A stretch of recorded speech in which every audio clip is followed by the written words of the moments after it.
કાર્યક્રમ હારીજ ખાતે યોજાયો.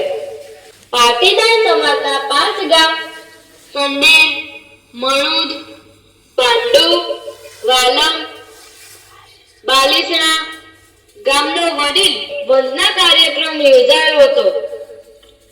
આ વડીલ વંદના કાર્યક્રમમાં પાટીદાર સમાજના વડીલો, ભાઈઓ, બહેનો તેમજ યુવાનો મોટી સંખ્યામાં ઉપસ્થિત રહ્યા હતા. વડીલ વંદના કાર્યક્રમમાં સમાજના વડીલોને ઉત્તર ગુજરાત 5 ગામ પાટીદાર મંડળ દ્વારા સન્માનિત કરવામાં આવ્યા હતા. વડીલ વંદના કાર્યક્રમમાં પાટીદાર સમાજની દીકરી જીસા પટેલ દ્વારા સમાજના ભાઈઓ, બહેનો અને યુવાનોને સમાજની વાસ્તવિકતા વિશે ખૂબ જ સરસ માર્ગદર્શન આપ્યું હતું. જીસા પટેલના માર્ગદર્શનથી સમાજમાં ચોક્કસ પરિવર્તન આવશે તેવો સમાજના વડીલો દ્વારા આશા વ્યક્ત કરવામાં આવી હતી. તેમજ જીસા પટેલના માર્ગદર્શનથી દરેક સમાજમાં પરિવર્તન આવશે.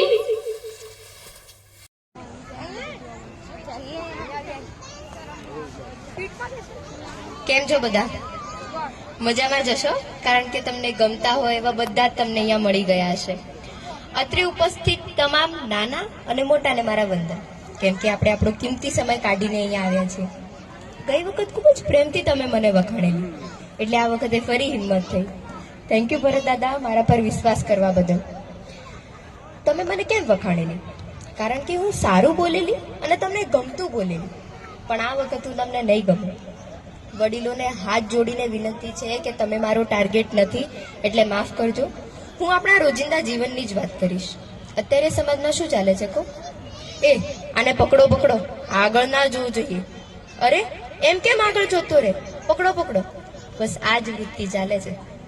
મારા મમ્મીના એક ફ્રેન્ડ છે, આપણા સમાજના જ છે. તો પાટણ યુનિવર્સિટીમાં કંઈ કામ હતું, તો મારા મમ્મી આપણા સમાજમાંથી જેટલાને પણ ઓળખતા હતા એ બધાનો નંબર આપ્યો. એ માસીએ બધાને કોલ કર્યો, પણ કોઈએ મદદ ના કરી. યાદ રાખજો, તમારા હાથમાંથી કોઈ લઈ જશે, પણ તમારા નસીબમાંથી કોઈ જ નહીં લઈ જાય. લોકો મિલકત માટે લડે છે, એ મિલકત જે ઉપર નથી લઈ જવાના. કારણ કે તમે પોતાના ભાઈ બહેન સાથે મિલકત માટે લડો છો, કે પોતાના ભાઈ બહેન છે અને બહેનો પણ કંઈ પાંચી પાની ના કરે કે ભાઈ હું તો મારો ભાગ લઈને જ રહીશ. રે બેન, થોડીક તો શરમ કરો. ને પાછા માતા પિતા પણ એવું જ કે ના ભાઈ બેનને તો એનો ભાગ આપવો પડે. મજૂરી ભાઈ કરે અને મિલકત બેનની. આ કેવું? અને આ બધું અટકાવવાનું કામ કોનું છે? ઘરના મોભીનું, એટલે કે વડીલનું. બરોબર ને? 50 થી 60 વર્ષના ઉપરના વ્યક્તિને વડીલ કહેવું જરૂરી નથી. જે ઘરનો મુખ્ય સભ્ય હોય એને વડીલ કહેવાય. પણ ઘણી વખત શું થતું હોય છે કે વડીલો ધૃતરાષ્ટ્ર બની જાય છે અને મહાભારત સર્જાવી દે છે. અને જ્યારે બે ભાઈઓ લડતા હોય ને ત્યારે સૌથી વધુ મજા લોકો લેતા હોય છે. અને પાછા ભાઈને તો બીજા ભાઈ પ્રત્યે લાગણી હોય જ છે. આપણા સમાજનો જે કેવો દાખલો છે હું તમને કહું તો, 2 ભાઈ હતા અને એમના પિતા હતા. તો પહેલેથી પિતાએ જે મોટો ભાઈ હતો એમને થોડા અલગ રાખેલા. તો બંને ભાઈઓ મોટા થયા, તેમના લગ્ન થયા ને તેમની ધર્મપત્ની આવી. મોટા ભાઈ શિક્ષક હતા અને સારું એવું કમાતા હતા. પણ જે નાનો ભાઈ હતો ને, એમની જે પૈસા ટકે પરિસ્થિતિ હતી એ સારી નહોતી. અને એમનો જે દીકરો હતો ને ભણવામાં ખૂબ જ હોશિયાર હતો. તો મોટા ભાઈએ નાના ભાઈને શું કીધું કે તું એને ભણાય, જે ખર્ચો થશે એ હું તને આપીશ. એટલે ભાઈને બીજા ભાઈ પ્રત્યે પ્રેમ તો હોય જ છે, પણ આ દાખલામાં પિતાની જીદના કારણે બંને ભાઈઓ અલગ હતા. સમય, ટેકનોલોજી અને જનરેશન સાથે બદલવું જરૂરી છે, કારણ કે 2 વર્ષે તો આપણે કપડાં અને મોબાઈલ પણ બદલીએ છીએ. ગામડે બેસવું હોય, અમદાવાદ, મહેસાણા અહીં નજીક નજીક હોય તો આપણે સમજીએ, પણ વડોદરા, સુરત, નાસિકથી અહીંયા ઘરે બોલાવે એ કેટલું યોગ્ય છે? ભગવાન ના કરે અને કોઈને નાનું મરણ હોય અને આવે તો ઠીક છે, પણ 60-70 વર્ષથી ઉપરના વ્યક્તિનું જો મરણ થયું હોય તો એટલા દૂરથી અહીંયા ઘરે બોલાવે એ કેટલું યોગ્ય છે? આ બધું અટકાવવાનું કામ કોનું છે? ઘરના મોભીનું, એટલે કે વડીલનું. ને જાતે જ કહી દેવાય કે ના ભાઈ આને તમે ના બોલાવતા, કારણ કે એટલા દૂર રહે છે. પણ આમાં ઘણા વડીલો કેવું કરતા હોય છે કે ના, કેમ ના આવે? અમે નહોતા ગયા. અરે ભાઈ, તમે એની પરિસ્થિતિ તો સમજો. એ વ્યક્તિ તમારા 5 મિનિટના બેસવા માટે એટલું દૂરથી આવે છે, એના આખા દિવસની એક રજા પડે છે, એનો પગાર કપાય છે. ધંધાદારી વ્યક્તિ હોય તો આપણે સમજીએ કે એને કંઈ અડતું નથી, પણ જે વ્યક્તિ નોકરી કરીને જીવતો હોય એને ઘણો ફરક પડે છે. તો થોડું સમજો. હવે આપણે વાત કરીએ સમાજની. તમારો મોટામાં મોટો દુશ્મન કોણ છે? સમાજ. સાથ નહીં આપે પણ સલાહ અવશ્યથી આપશે. તમારા ઘરમાં મોટામાં મોટા સલાહકાર કોણ? દીકરીઓ. એટલે કે બધું દીકરીઓને જ પૂછીને કરવાનું. પણ પાછી દીકરીઓ પાછી ના પડ્યો કે પપ્પા કાકાએ તો આવું કરેલું, ભાભીએ તો આવું કરેલું, પછી ક્યાંને આમ કરેલું. રે બેન, શું કામ યાદ રાખો છો? ભૂલી જાઓ ને. એ ભૂલીને જો તમે જીવનમાં આગળ વધશો ને તો જીવનનો વધારે આનંદ આવશે. હું એના ઘરે નહીં જાઉં, એ મારા ઘરે નહોતો આવ્યો. જો તમે એના ઘરે જશો ને તો હું તમારા ઘરે નહીં આવું. એ ભાઈ, હું તો કહું જ છું કે જે તમારા ઘરે નહોતા આવ્યા ને એના ઘરે તમે જાઓ. જો તમે એના ઘરે જશો ને તો એને શરમ આવશે કે ના, હું નહોતો ગયો પણ એ મારા ઘરે આવ્યો. સમજ્યા? અને આમાં ઊંચું કોનું દેખાશે? તમારું. ને તમે નમ્ર દેખાશો. બગડેલો કેસ સુધારે એને વકીલ કહેવાય, ને કેસ બગડવા જ ના દે એને વડીલ કહેવાય. આપણા ઘરમાં વડીલો જે હોય છે એવું કે છે, ઘણા વડીલો હોય છે કે ના, હું કહું એમ કરો. આ ઘર મારું છે, હું કહીશ એમ થશે. એવું ના હોય. આ ઘરમાં જો હું કહું એમ નહીં પણ આપણે કહીએ એમ કરીશું ને તો ઘર નહીં પણ સમાજ પણ આગળ જશે. સમાજમાં પણ એવા ઘણા અગ્રણીઓ હોય છે કે ના, હું કહું એમ કરો. રે ભાઈ, તમે મોટી જનરેશનને થોડો ચાન્સ તો આપો ને. નો ડાઉટ નવી જનરેશનને પણ થોડું સમજવું જોઈએ કે આપણે વડીલોનું સાંભળીએ, કારણ કે ગયડા ગાડા વાળે. બરોબર? નવી જનરેશનને સમજવું જોઈએ પણ વડીલોએ પણ સાથે સહકાર આપવો જોઈએ કે ના, આપણે એમને થોડો ચાન્સ આપીએ. હવે ઘરમાં બહુ બીમાર હોય કે પછી વહુને બહાર જવાનું થાય તો ઘણી સાસુ આમ ફટ દઈને ખાટલો પકડી લેશે, મને તો મજા નથી એમ કરીને. તો આ કેવી વિચારસરણી છે? તમારે દીકરીને સ્વતંત્ર રાખવી છે અને તમારે વહુને બાંધીને રાખવી છે. આમાં પછી કે આશાબેનના ઘરે ભજનમાં જવાનું થાય કે ધરતીબેન જોડે બારગામ જવાનું થાય તો ફટ દઈને ઊભા થઈ જશે, તૈયાર થઈ જશે. એટલે ભાઈ, આવી વિચારસરણી શું કામની? સાચી વાત કે નહીં? આપણા સમાજમાં બીજી વાત કે જે દીકરીઓને પરણાવી હોય આપણા સમાજમાં તો પહેલા જોશે કે જમીન કેટલી છે, દીકરો ફોરેન રહે છે કે નહીં. અને જો દીકરીને બહારના સમાજમાં કે બીજી નાતમાં પરણાવી હશે ને તો બધામાંથી કશું જ નહીં જોવે. સાચી વાત? એ જો એ બહારના સમાજમાં પરણેલી હશે, તમે એને એક વખત પૂછજો કે આપણા સમાજ જેવી મજા આવે છે? ના, નહીં જ આવે. કારણ કે સમાજ જેવી મજા બીજે ક્યાંય હોય છે? નથી હોતી ને. ખરેખર બેન, જ્યાં સુધી હું કહું છું ને ત્યાં સુધી 5 ગામમાં પરણીએ તો વધારે સારું. કારણ કે જેટલી અછત આપણા પટેલોમાં છે એટલી બીજે ક્યાંય નથી દીકરીઓની અછત. સાચી વાત ને? અને દીકરીઓએ, હું દરેક સમાજની દીકરીને કહું છું કે પોતાના સમાજમાં જ પરણો, કારણ કે સમાજ જેવી મજા બીજે ક્યાંય નથી. અને આપણા ગડિયા કંઈ ગાંડા નહોતા કે એમને આ સમાજ વ્યવસ્થા બનાવેલી. આપણા દાદાઓ દીકરીઓ 17-18 વર્ષની થાય ને એટલે પરણાવી દેતા હતા.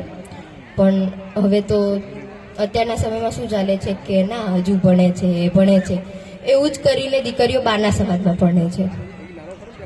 મારા જન્મ્યા પછી પણ મારી મમ્મીએ PhD કરી હતી. ભણવાની કોઈ ઉંમર નથી હોતી. મારા જન્મ્યા પછી મારી મમ્મીએ PhD કરી હતી. મારા ભાઈના જન્મ્યા પછી પણ પ્રવૃત્તિમય રહેવા માટે મેં MPhilની ડિગ્રી લીધી હતી અને તે હજુ પણ પ્રવૃત્તિમય રહેવા માંગે છે, પણ 2 વર્ષ પછી, કારણ કે મારો ભાઈ હજુ નાનો છે. અત્યારે રબારી સમાજમાં પહેરામણી પ્રથા બંધ કરાવવાની પહેલ ચાલે છે.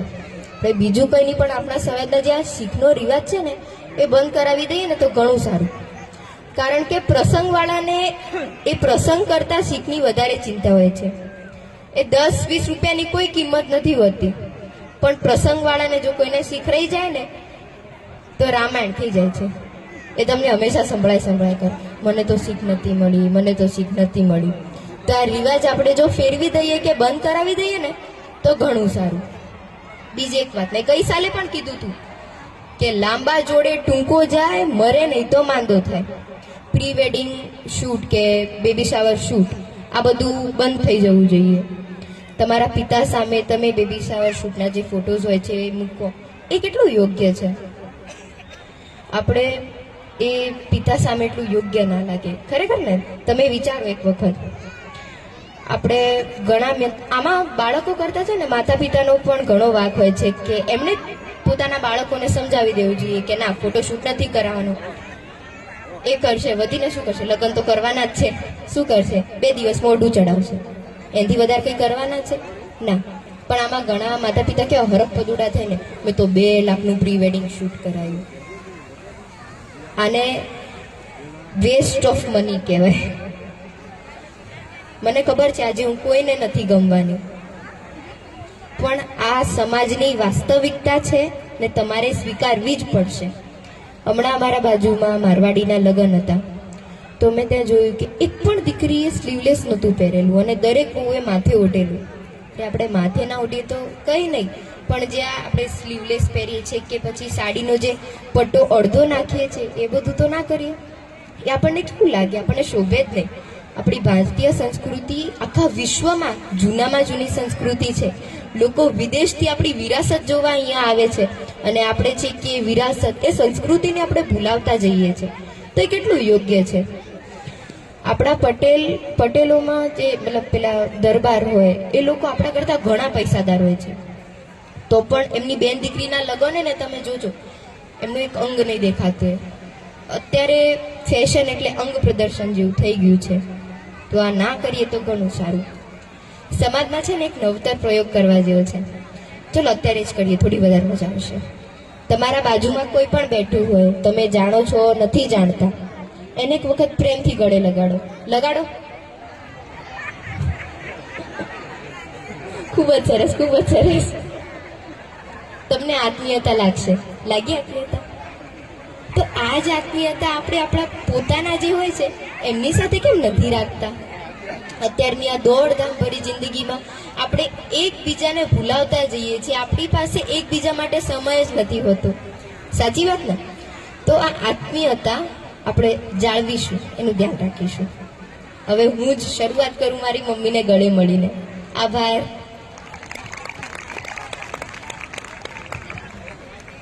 મમ્મીને તો મળશે પણ મને બી મળી લે. એકદમ રિયાલિટી કીધી ને એણે. આપણે મનમાં વિચારીએ સારું તો બધા જ બોલે છે અને બધાને સારું સાંભળવું પણ ગમે છે, પણ સાચું સાંભળવું ખરેખર કોઈને નથી ગમતું એમ. અને જીશાએ ખરેખર એકદમ રિયાલિટી કીધી છે આપણને. આપણે ધ્યાન રાખીશું.